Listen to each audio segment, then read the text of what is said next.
The Gormenghast Trilogy by Mervyn Peake. Book 1. Titus Groan. Near and Far. Who can say how long the eye of the vulture or the lynx requires to grasp the totality of a landscape, or whether in a comprehensive instant the seemingly inexhaustible confusion of detail falls upon their eyes in an ordered and intelligible series of distances and shapes, where the last detail is perceived in relation to the corporate mass? It may be that the hawk sees nothing but those grassy uplands, and among the coarse grasses, more plainly than the field itself, the rabbit or the rat, and that the landscape in its entirety is never seen, but only those areas lit, as it were with a torch, where the quarry slinks, the surrounding regions thickening into cloud and darkness on the yellow eyes. Whether the scouring, sexless eye of the bird or beast of prey disperses and sees all, or concentrates and evades all saving that for which it searches, it is certain that the less powerful eye of the human cannot grasp, even after a life of training, a scene in its entirety. No eye may see dispassionately. There is no comprehension at a glance. Only the recognition of damsel, horse, or fly, and the assumption of damsel, horse, or fly, and so with dreams and beyond. For what haunts the heart will, when it is found, leap foremost, blinding the eye and leaving the main of life in darkness.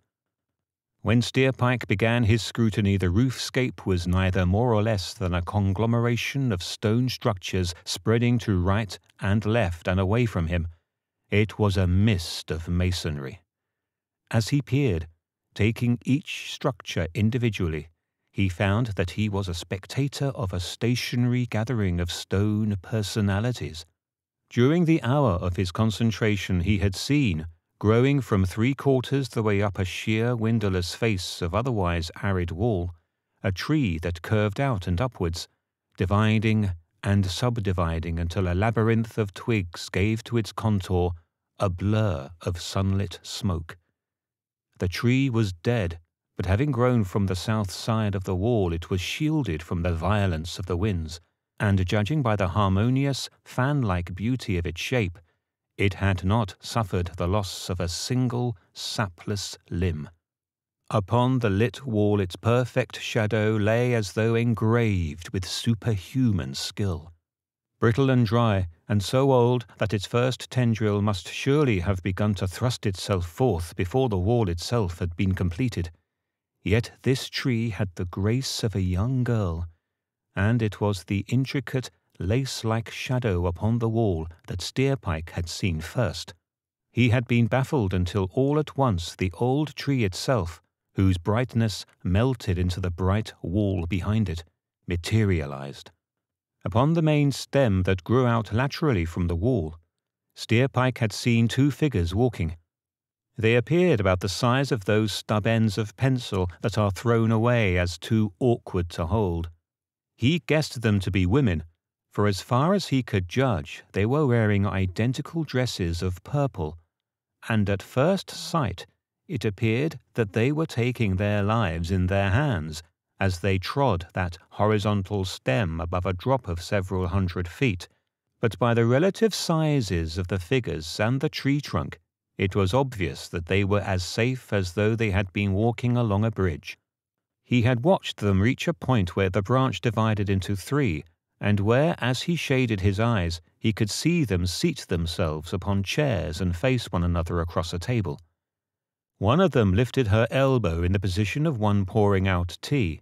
The other had then arisen and hurried back along the main stem until she had reached the face of wall, into which she suddenly disappeared, and Steerpike, straining his eyes, could make out an irregularity in the stonework and presumed that there must have been a window or doorway immediately above where the tree grew from the wall.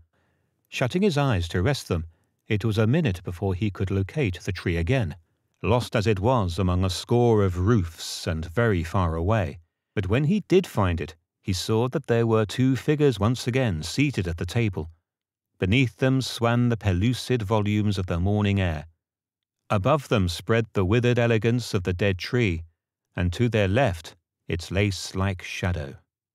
Steerpike had seen at a glance that it would be impossible for him to reach the tree or the window, and his eyes had continued their endless searching. He had seen a tower with a stone hollow in its summit. This shallow basin sloped down from the copestones that surrounded the tower, and was half filled with rainwater. In this circle of water whose glittering had caught his eye, for to him it appeared about the size of a coin, he could see that something white was swimming. As far as he could guess, it was a horse. As he watched, he noticed that there was something swimming by its side, something smaller, which must have been the foal, white as its parent.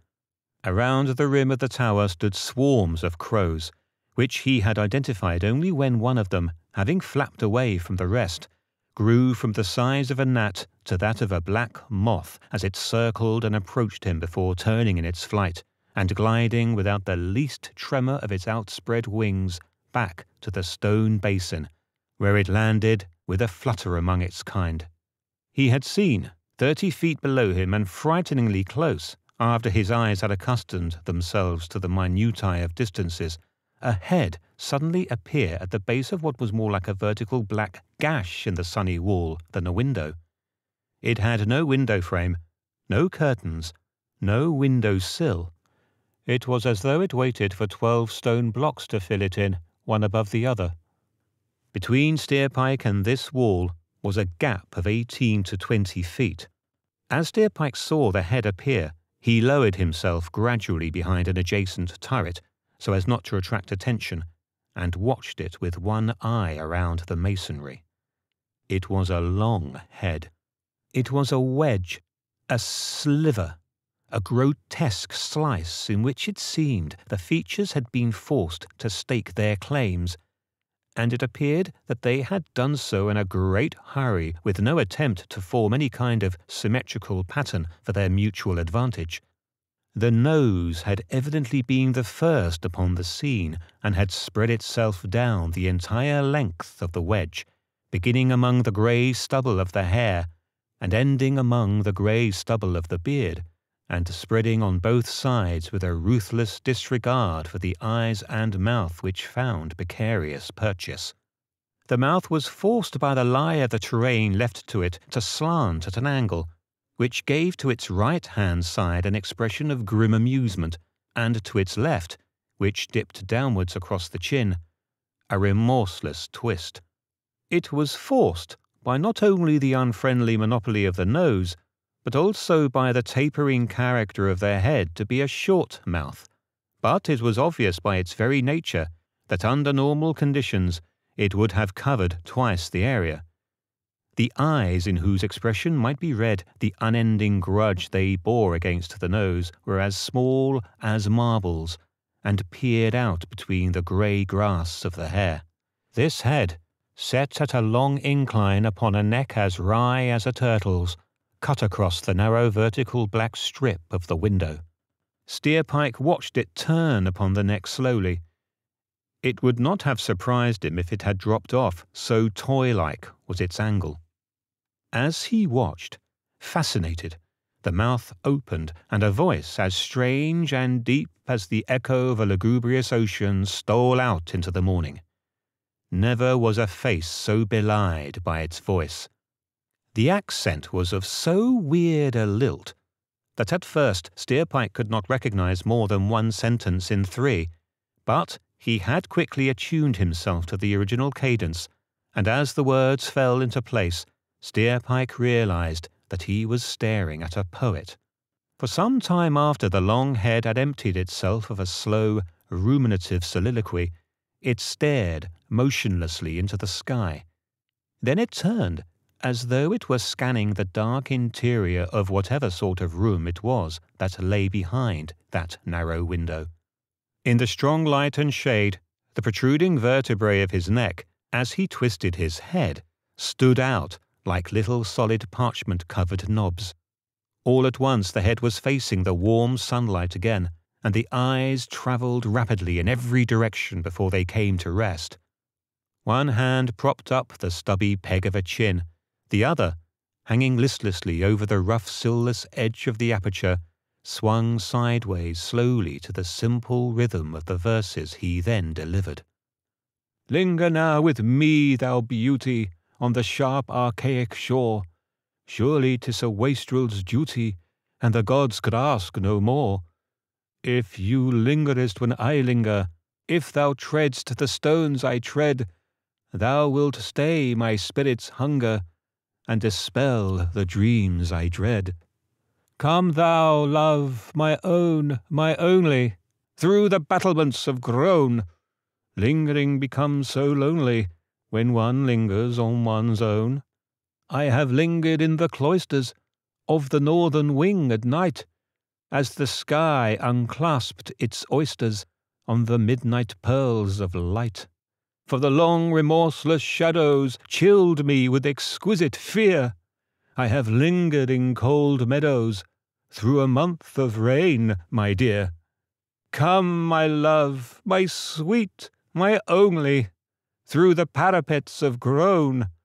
Lingering can be very lonely when one lingers on one's own.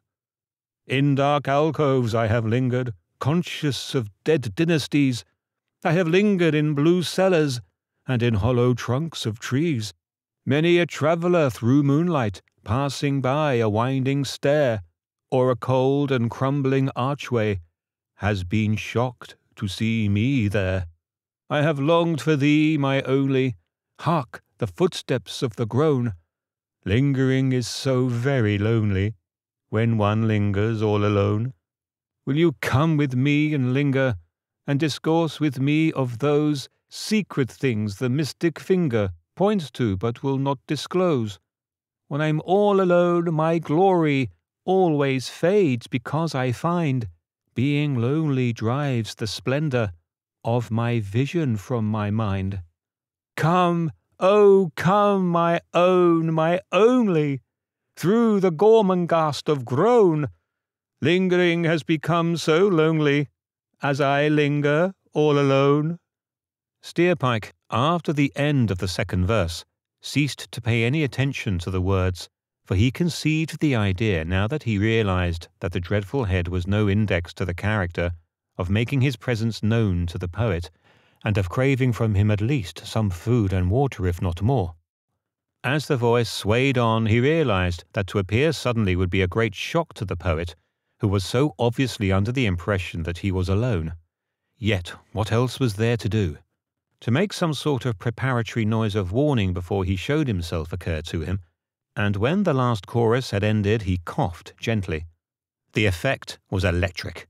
The face reverted instantaneously to the soulless and grotesque mask which Steerpike had first seen, and which during the recitation had been transformed by a sort of inner beauty. It had coloured, the parchment of the dry skin reddening from the neck upwards like a piece of blotting paper whose corner had been dipped into red ink. Out of the black window Steerpike saw, as a result of his cough, the small, gimlety eyes peer coldly from a crimson wedge. He raised himself and bowed to the face across the gully. One moment it was there, but the next, before he could open his mouth, it was gone. In the place of the poet's face was, suddenly, an inconceivable commotion. Every sort of object suddenly began to appear at the window, starting at the base and working up like an idiotic growth, climbing erratically as one thing after another was crammed between the walls. Feverishly the tower of objects grew to the top of the window, hemmed in on both sides by the coarse stones. Steerpike could not see the hands that raised the mad assortment so rapidly.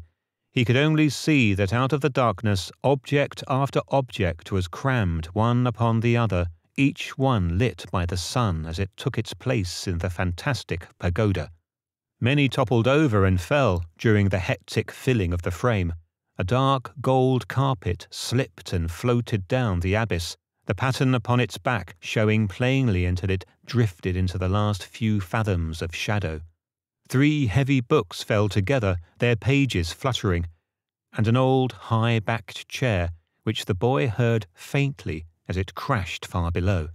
Steerpike had dug his nails into the palms of his hands, partly from self-reproach for his failure, and partly to keep himself from relaxing in his roofscape scrutiny in spite of his disappointment. He turned his head from the near object and continued to comb the roofs and the walls and the towers. He had seen far away to his right a dome covered with black moss. He had seen the high facade of a wall that had been painted in green and black checks. It was faded and partly overgrown with clinging weeds and had cracked from top to bottom in a gigantic saw-toothed curve. He had seen smoke pouring through a hole between the slabs of a long terrace. He had seen the favourite nesting grounds of the storks and a wall that was emerald with lizards.